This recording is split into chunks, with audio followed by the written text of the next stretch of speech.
Alrighty, today we're going to be restoring a vintage World War II era combat knife. Okay, this is one of two knives, combat knives, that came to us from a friend of ours, a very close friend. Asked us to restore his cherished knives that were owned by his father.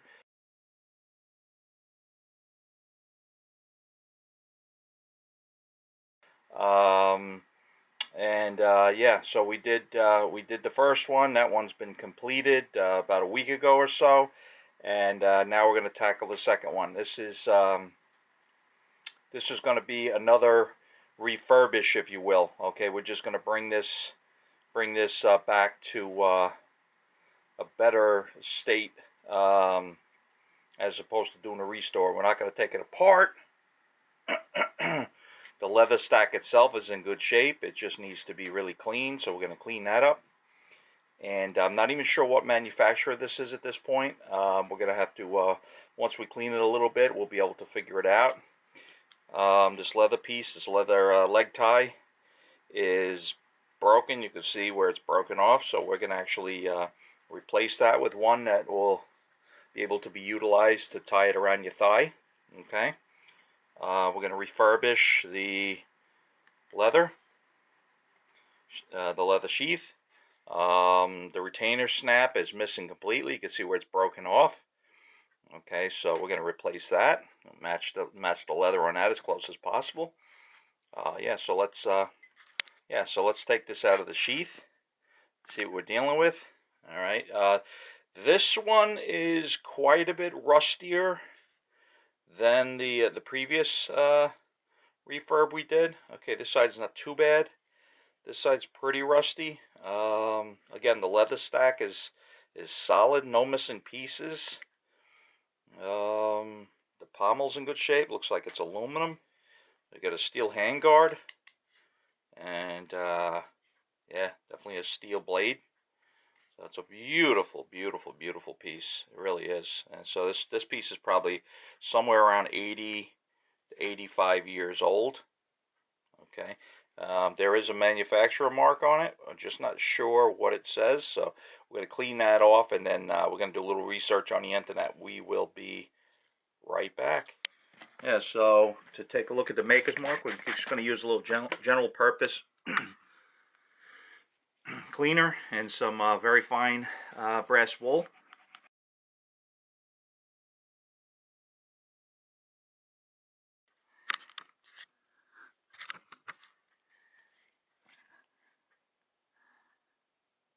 RH, and then it's got a 36. There's something in between the RH and the 36.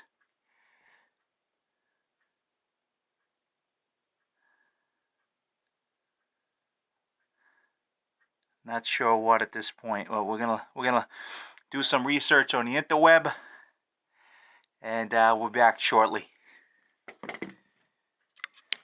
Okay, so we are back.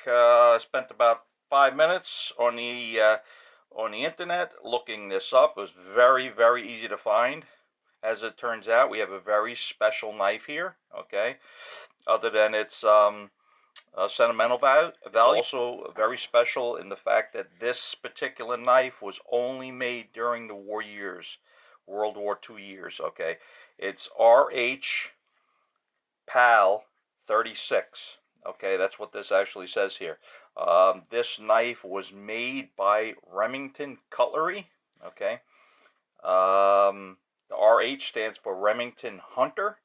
Okay, PAL was a company that made knives as well. Okay, so this was in concert with them. Okay, but Remington Cutlery made this knife for PAL, specifically for World War II. Okay, so this was discontinued after the war. So after the war ended. So a very, very special knife. Could have been manufactured as early as 1941. Yeah, this was basically a fighting knife for the Marine Corps. Okay, survival knife, fighting knife, really. Trench knife. So yeah, these saw a lot of action. Okay, don't know what type of action this specific unit saw, but yeah, so very pleased to be involved with this restore or this refurb.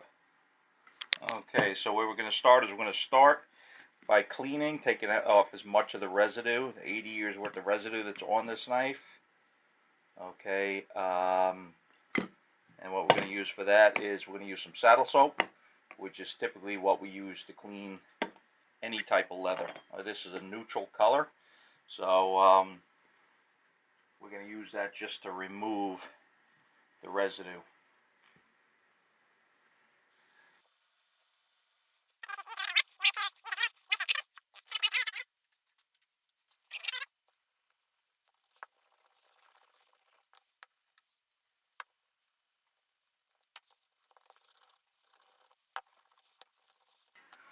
Alright, so we cleaned the leather stack with saddle soap for quite some time. Okay, and a lot of the 80 years worth of oils and residue came off. Okay, so you can see it's a bit lighter in color, and thank God none of the stack came apart. The stack is in really good shape. Okay, so no issues there. Okay. While we work on the blade, we're going to protect the leather stack with a piece of plastic.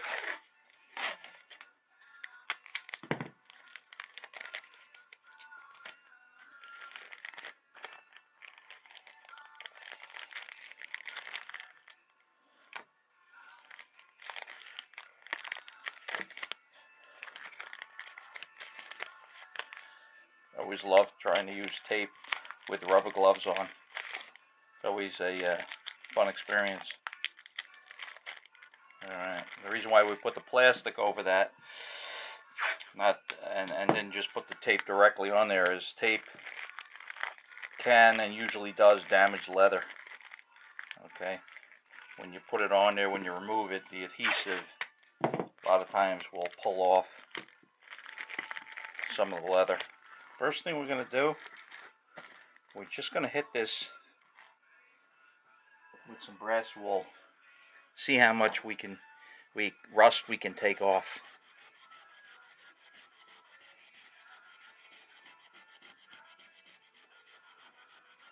Okay, we really want to start slow.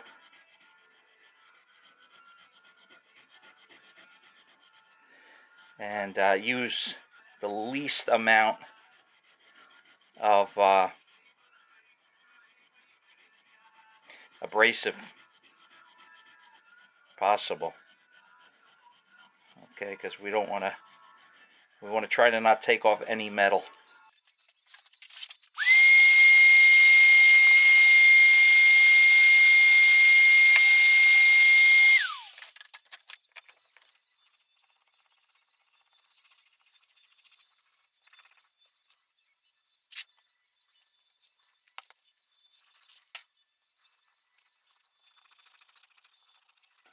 Point just using elbow grease and brass wool.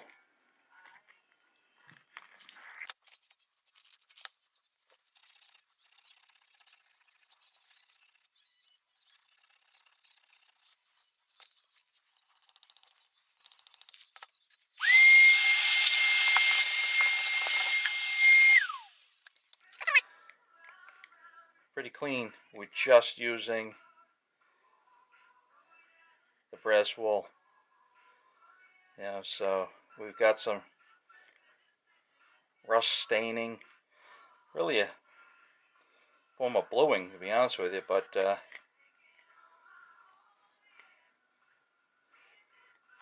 kind of cool.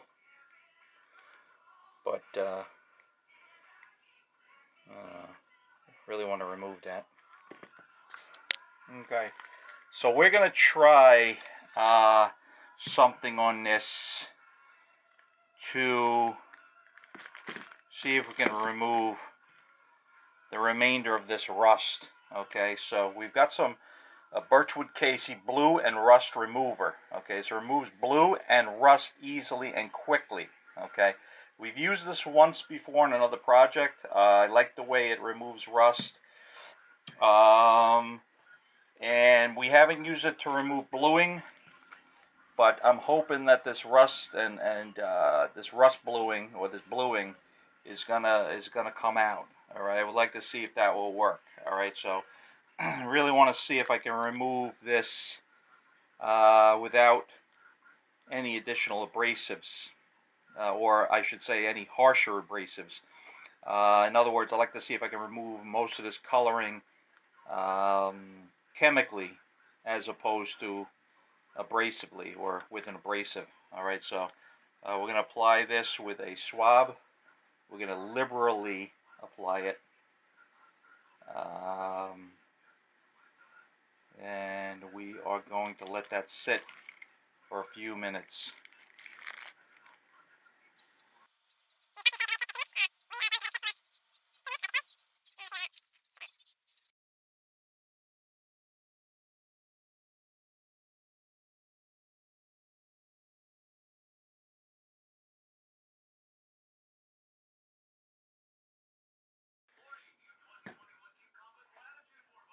Okay, so that's 2 minutes. So we're using a small piece of steel wool. Cleaning this off. Seems like it worked pretty good. Still some in there, but big difference. Look at that. That's amazing. All right, so now we know Birchwood Casey blue and rust remover.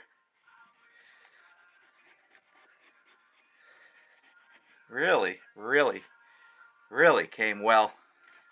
I mean, there's still a little staining in there, but not much.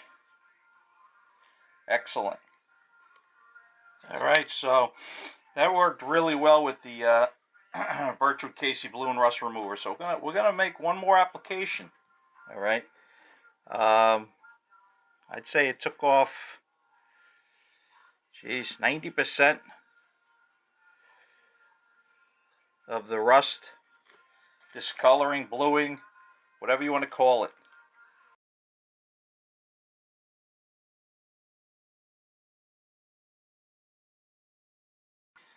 Okay, so we're back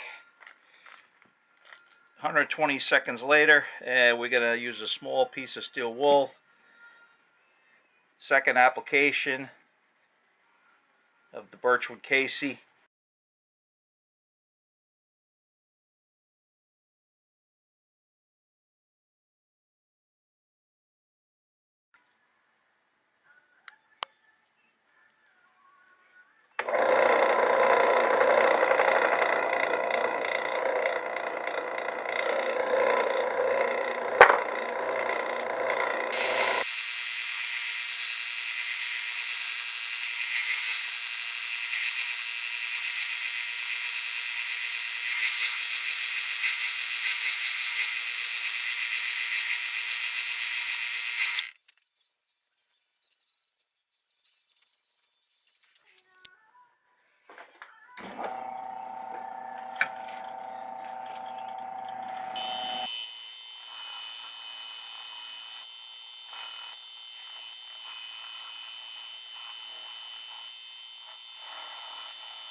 All right, so the pommel end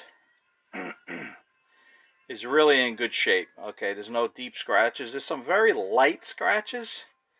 You know what? But yeah, I don't want to touch that. I don't want to mess with the patina on this. Okay, so we're literally just going to polish it out.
Alright, at this point we're going to use some leather conditioner. This is probably our most used leather conditioner. We just apply a little on a rag, cloth, soft cloth, to rub that in.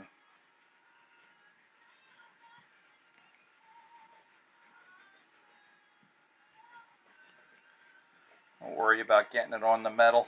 It's not harmful as long as you wipe it off. Alright, so that's good.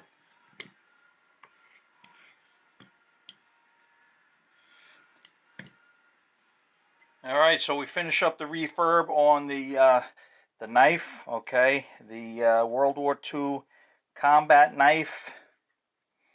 Alright, so we did a refurb on this, brought it back to a condition that it probably hasn't seen in many years. Okay, so we didn't really use hardly any abrasives on the blade itself. Okay, we used, the heaviest abrasive we used was steel wool.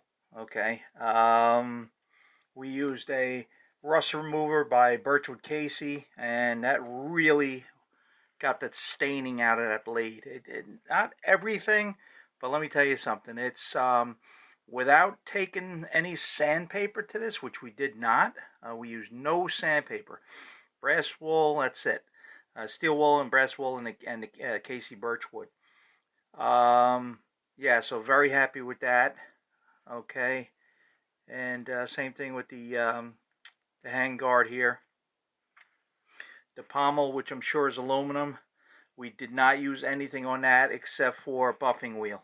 Okay, so didn't want to do anything with that except for just polish it out. Okay, that's all we did. As far as the leather stack, we cleaned that with saddle soap. All right, and then condition it with some Bickmore. All right, so it definitely lightened it up. You could see if you look at the original, it's definitely lightened up a few shades. All right, so the blade, again, we didn't do anything to it as far as removing material except for just putting an edge on it. Okay, so right now it's very sharp. Okay, so we put an edge on that and polished it out. That's it. It came out really nice. So this very authentic World War II, an actual World War II knife. They only built these during the war years, okay, for the GIs, the Marines. Yeah, very cool piece. And yeah, so at this point we're done with the knife, the RH, the Remington Hunter, and we're going to move along to the, set this aside. This is the Keith we restored last week. And we've got it laid out right next to the PAL.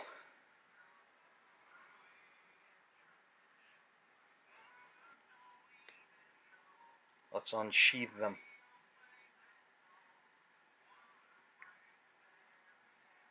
Look at that. Truly, in my opinion, a thing of beauty.